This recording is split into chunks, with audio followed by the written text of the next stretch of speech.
تیسری بات یہ سمجھے کہ من دون اللہ کا لفظ اختیار کرنے کی وجہ اور نقطہ کیا ہے.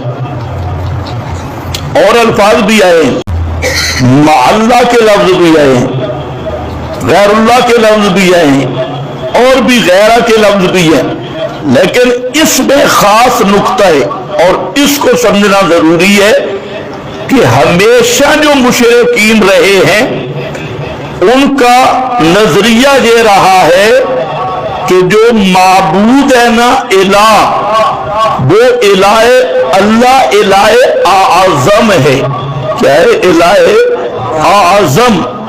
اور یہ جو ہم جن کو پکارتے ہیں یہ چھوٹے الہ ہے، اور اللہ جو ہے الہ اعظم ہے.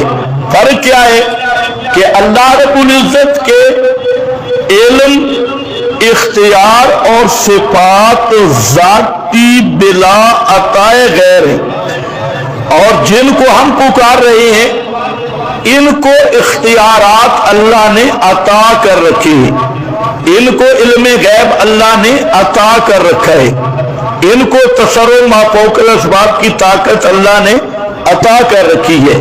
تو ان کی صفات عطائی ہے اور اللہ کی صفات ذاتی. اس لحاظ سے اللہ الہ اعظم ہے، معبود اعظم. اور یہ جو ہمارے حضرات ہیں یہ معبود اصغر ہیں، چھوٹے چھوٹے معبود ہیں، یہ اللہ کے برابر نہیں.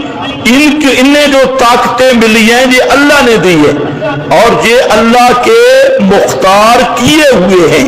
علم غیب ان کا تفویضی ہے، اختیار ان کے تفویضی ہے. تو اس لحاظ سے وہ کہتے ہیں یہ الہ تو ہیں لیکن اللہ سے کم درجے میں ہیں.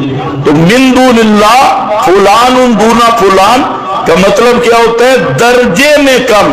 تو اللہ نے فرمایا جن کو من دون اللہ یعنی جن کے اختیارات، تصرف سما ما فوق الاسباب عطائی سمجھ کے پکارتے ہو نا، دونا درجے میں کم اللہ کے لیے ذاتی، وہ معبود اعظم ان کے لیے عطائی، یہ درجے میں اللہ سے کم. تو وہ نہ تمہاری سنتے ہیں نہ تمہاری پوری کر سکتے ہیں. وہ اصل دونا لانے میں نقطہ یہ تھا.